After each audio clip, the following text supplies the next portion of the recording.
Michel, il m'a rassuré, mon ancien qui est là. Il m'a dit qu'inquiète-toi pas, Sylvain. Il dit s'il aurait voulu prendre un maître d'école pour parler, il aurait pris un maître d'école, mais il t'a choisi à toi. Alors il dit n'a pas de crainte dans ton cœur. Je vais vous expliquer ce qui m'est arrivé. Ça se trouvait à Thonon-les-Bains. C'était le 20 juin. Ça faisait quelque temps que le Seigneur me préparait pour une chose, je ne savais pas pourquoi que c'était. 5-6 mois avant. 5-6 mois avant, peut-être même plus. Un matin, il m'a parlé dans mon cœur, il m'a dit « Tu sais que tu as peu de temps à vivre ?» Et puis, je n'ai pas trop prêté garde ce jour-là. Je pensais que c'était peut-être un raisonnement de moi. Et quelques jours plus tard, il me l'a redit. Il dit, tu sais que tu as quelque temps à vivre. Alors là, j'ai commencé à me poser des questions. Je n'ai pas parlé à ma femme, à personne de chez nous. Et puis ce mot revenait de plus souvent en plus souvent. Il me le disait très souvent, tu sais que tu as peu de temps à vivre. Et alors, au bout de ces quelques temps qu'il me disait ça, je m'ai posé des questions, j'ai prié le Seigneur. Je dis, Seigneur, combien de temps que tu veux me donner? Et puis moi, je m'ai fait une raison. Je dis, tu veux me donner 4-5 ans à vivre? Alors, il n'y a pas de problème. Je pensais, j'ai 59 ans, je disais vers 63 ans, 64 ans, tu vas me prendre. Je dis merci Seigneur, parce que c'est ta volonté. Et moi, je vais partir sur cette raison-là que j'avais 3-4 ans à vivre. Et puis, le 20 juin, là, on était avec le frère Guana, Bénur. On était en mission comme tous les frères. Et puis, le soir, j'avais envie de faire une réunion de prière. J'avais un désir de faire une réunion de prière. Alors, j'étais vers Guana, puis vers Bénur. J'ai dit, comme il n'y a pas de réunion ce soir, est-ce qu'on peut faire une réunion de prière? Ils ont dit, dans la liberté, vas-y mon frère, il n'y a pas de problème. Alors, on s'est réunis le soir avec des chrétiens, puis on a été bénis comme tous les groupes qui sont bénis. Est-ce que vous êtes d'accord? Lorsqu'on prie le Seigneur, on les bénit, il n'y a pas de problème. Et puis, vers minuit, je me suis couché. Vous savez, on a l'habitude, les chrétiens comme les pasteurs, souvent ça nous arrive la nuit de se réveiller et puis de prier le Seigneur. Ça m'arrive souvent, une fois ou deux fois dans la nuit, ça m'arrive souvent ça. Mais lorsque je me suis couché, là, c'était quelque chose de pas normal. Tous les 5 minutes, 10 minutes ou un quart d'heure, il me réveillait. Et j'ai passé toute la nuit dans la prière, comme ça je le priais. Et puis le matin, j'ai pris ma Bible, comme chaque jour, mais là, il était un peu plus de bonne heure. D'habitude, je me prenais ma Bible à 7 heures du matin, je me mettais d'ailleurs pour ne pas réveiller ma femme, et puis je lisais ma Bible. Et là, il était à peu près 6 heures du matin, je me suis levé. Et puis j'ai pris ma Bible, et puis lorsque je me mis sur la table, lorsque j'ai rouvert la Bible, il m'a parlé. Il m'a dit, tu sais ça? Ça que vous avez dans les mains, mes frères. Il a dit, ça c'est moi. C'est la parole de Dieu qui est vivante, vous êtes d'accord? Alors j'ai commencé à lire la Bible, mais je ne l'ai jamais lu comme ça. C'était de nourriture, je la lisais, et puis je me régalais, et puis d'un seul coup, tellement que ça a passé vite, la cloche, elle a passé. Chita Ishat, c'est déjà l'heure de la réunion. Alors j'ai rentré dans ma caravane, et puis je me suis lavé. Et j'étais prêt à sortir de mon cabinet de toilette, là, d'un seul coup, il m'a dit, tu sais que tu as peu de temps à vivre? Ça, c'était le 21 juin. Et j'avais l'habitude, tellement qu'il me le disait souvent, je disais toujours ce mot-là. Comme si je le disais à un copain. Je dis, je le sais, Seigneur, tu me le dis assez souvent. Mais je pensais que j'allais mourir dans 3-4 ans.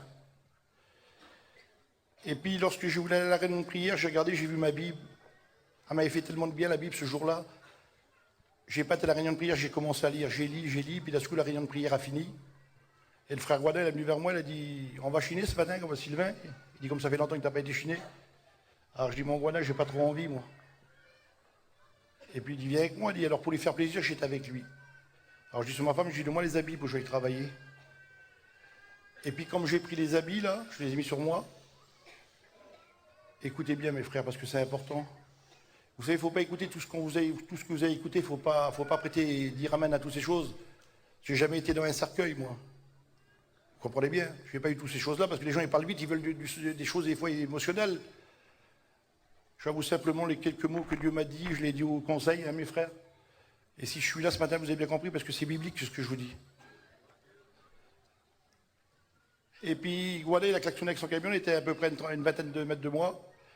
Et lorsque je me suis sorti de mon auvent, ça, j'ai fait une dizaine de mètres, il m'a parlé. Et il m'a dit, tu sais que c'est aujourd'hui que je te prends. Mais mes frères, je voudrais vous dire quelque chose. Il vous met quelque chose en vous que vous n'avez aucune crainte, aucune peur. C'est quelque chose qu'on ne connaît pas, nous, mais que lui, il fait. Moi, la mort, tout le monde a peur de la mort. Est-ce que vous êtes d'accord? Tout le monde a peur de la mort. Mais là, c'était comme si c'était tout naturel. Je désirais aller vers lui. Comme il m'a dit ça, j'avais un désir d'aller vers lui. Alors, comme il m'a dit ça, je m'arrêtais, et puis je me suis tourné comme ça, et puis j'ai regardé du côté de ma femme. Je dis, je vais me la prendre dans les bras encore une fois, et puis je vais l'embrasser pour lui dire au revoir. Et puis j'ai réfléchi, je dis, mais si je fais ça, je dis, elle va paniquer, elle va se trouver mal. Alors des larmes m'ont venu dans les yeux, et puis je me suis retourné, et je suis parti. Et quand je suis monté dans le camion à Guana, il m'a vu, il dit, qu'est-ce que t'as? Je dis, le Seigneur, il me prend aujourd'hui. Alors Guana, il a dit aussitôt, comme prédicateur, il a dit, mais t'es fou, mon Sylvain. Je dis, si, il me prend aujourd'hui, il n'y a pas de problème. Mais il dit non. Il dit, c'est impossible. Je dis, si, il me l'a dit, il vient de me le dire que c'était aujourd'hui qu'il me prend. Et puis on est parti, puis peut-être une demi-heure ou 3/4 d'heure après, je ne me rappelle plus bien. Parce que moi, je suis au jardin aux abeilles, vous savez, comme une abeille en pique, je gonfle. Et puis là, j'étais seul devant une maison, et puis dès que le gardien a ouvert la porte, j'étais en train de parler avec lui, l'abeille, elle m'a piqué dans la tête. Et dès qu'elle m'a piqué l'abeille, là, le Saint-Esprit m'a dit, ça y est, c'est le moment, il vient te chercher. Mais aucune crainte dans mon cœur. Hein. Et je suis parti vers le camion comme ça, je suis monté dans le camion, il dit, Guana, il dit, qu'est-ce que t'as? Je dis, voilà, c'est ce matin qu'il me prend, c'est maintenant qu'il me prend. Alors lui, il dit, t'es fou, il a mis la main sur mon épaule, il a dit, je prie pour toi. Je dis, il me prend maintenant. Et à ce moment très précis, mon cœur s'est arrêté et je suis tombé sur lui. Alors écoutez bien, s'il vous plaît. Je prends 2-3 minutes, hein, les frères. Hein. Je veux bien vous expliquer en détail, comme ça sera beaucoup mieux. Hein.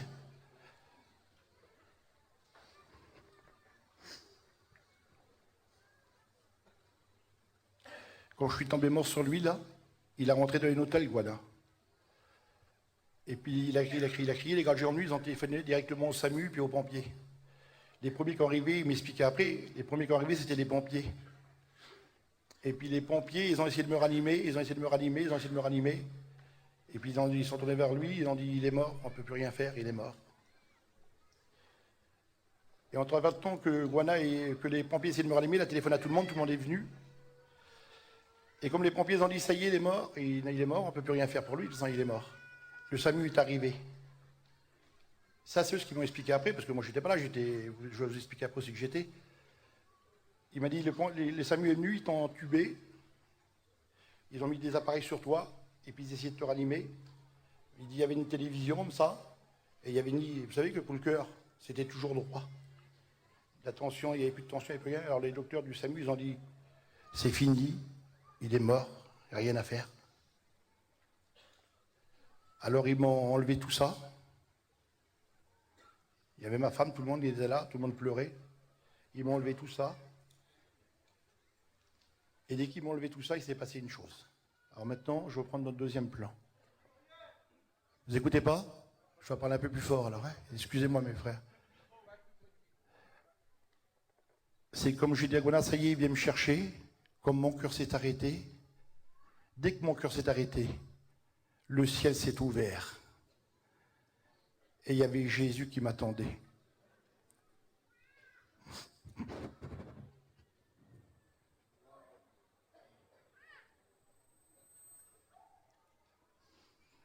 Il était comme ça, mes frères, vous voyez. C'est pas un être comme nous, c'est un esprit, il est immense. Et puis je sortais comme ça, il m'emmenait vers lui, il m'aspirait vers lui, comme ça, il m'a tiré vers lui. Et je sentais, comme je m'attirais vers lui, je laissais un fardeau. C'était une délivrance pour moi de venir vers lui. Je rentrais dans un bonheur. Je n'ai pas les mots ce matin pour vous expliquer, mes frères. On ne peut pas expliquer ces choses-là. Mais si vous saurez quel bonheur que c'est, quelle grâce que c'est. Et dès que j'arrivais vers lui, il m'a dit, tu leur diras. Il m'a dit 4 mots. Tu leur diras. Il a dit, voilà les mots qu'il m'a dit. Tu leur diras comme un chrétien y meurt. C'est une grâce. C'est une délivrance. Mes frères, c'est vrai, je vous le dis de la part de Dieu, je l'ai vécu, c'est pour ça. où vous ne pensez plus à la terre, vous ne pensez pas à vos enfants, vous ne pensez à rien. Vous êtes dans un bonheur éternel. C'est inexplicable. Il a dit, tu leur diras, comme un chrétien meurt, c'est une joie. Et je le vivais, cette chose-là. Et puis j'étais avec lui dans cette présence-là. Il m'a fait cette grâce, le Seigneur de le voir, d'être avec lui.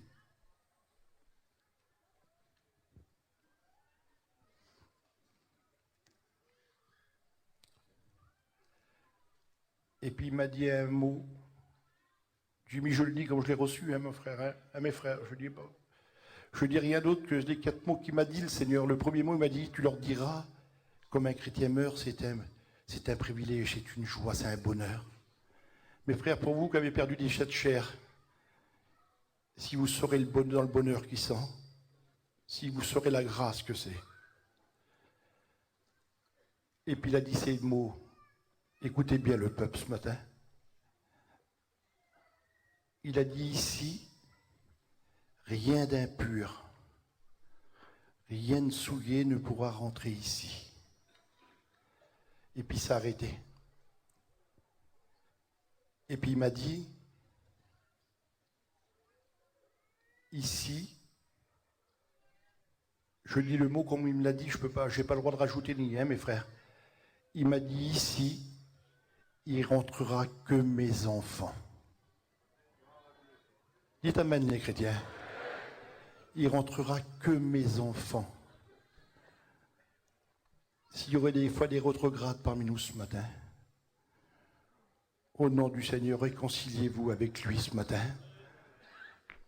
Parce que c'est que ses enfants qui rentrera dans le ciel, ceux qui font sa volonté. Amen. Et puis j'étais avec lui comme ça. Et puis à un moment donné, j'ai dit, Seigneur, mais tu m'as fait une promesse. Si tu m'as bien dit cette promesse comme ça, et moi je ne l'ai pas vu s'accomplir. Et lorsque j'ai dit ça, il m'a regardé. Il a dit, viens, je te ramène. Alors là, c'est là que les gradués venaient d'enlever des tuyaux, tout, sur moi, comme ils reconnaissaient que j'étais mort. Et dès qu'il a dit, je te ramène, j'ai ressuscité, il m'a ressuscité. Dites amen les chrétiens. Il n'a pas changé, notre Seigneur, il est toujours le même. Et vous comprenez? Et lorsqu'il m'a ressuscité, là, j'ai crié au secours, moi. Et puis, tout le monde était autour, je voyais tout le monde, et tout le monde était en train de pleurer. C'est normal, mes frères. Hein. Et puis, j'ai eu un mal de tête, parce que mon cerveau est arrêté. 1h30 mort, reconnu par la médecine. 1h30 mort, reconnu par la médecine. Alors, comme il m'a ressuscité le mal, parce que ça, il fallait que ça remarche, le cerveau. Et ça m'a fait un mal immense. Il faut bien comprendre, il fallait tout à fait le miracle du Seigneur, parce que mes poumons, toutes mes choses étaient arrêtées en moi. Et puis les docteurs, ils ont dit, monsieur, ça va, ça va? Ils étaient choqués, les docteurs. J'ai dit, oui, monsieur, ça va. Il dit, alors, on vous emmène à l'hôpital. Je dis, pas de problème, emmenez-moi à l'hôpital. Et puis, ils m'ont emmené dans une salle de la réanimation. Et puis, lorsqu'ils me branchaient de partout, comme ça, là, ils me branchaient de tous les côtés, des pieds jusqu'à la tête, parce qu'ils ne comprenaient pas. C'était normal. Et moi, j'ai fait une chose de la Bible. À mes frères. J'ai dit, monsieur, arrêtez, s'il vous plaît, donnez-moi à manger, je meurs de faim. Je ne le savais pas, j'ai dit ça comme ça, moi, mais je mourrais de faim. Ça prouve la vraie résurrection de Jésus. Lorsqu'il a ressuscité quelqu'un, il disait, donnez-y à manger. Alors, lorsqu'ils m'ont donné ils m'ont amené à manger, le docteur a dit, emmenez-y à manger. J'ai voulu manger, ça, tous on leur dit que c'était paralysé, là, j'avais du mal, parce que tout était mort à 1h30. Mais lui, il a tout remis en place. Et puis le docteur, et alors je l'ai laissé faire, j'ai dit, monsieur, au grand doctorat de la salle de réanimation, je dis, il y avait tout le monde, là, il y avait plein d'infirmières, plein d'autres gardiens, parce qu'ils étaient là, ils ne comprenaient pas. Je dis, monsieur, c'est vous qui m'avez ramené. Je dis, si c'est vous qui m'avez ramené, dites-moi la vérité, combien de temps qu'il faut pour un cerveau? Il dit 3 minutes et demie. J'ai dit, au bout de 3 minutes et demie, qu'est-ce qu'on est, monsieur? Il dit, vous êtes une légume. Il dit, c'est pour ça qu'on ne comprend pas, vous êtes resté 1h30 mort.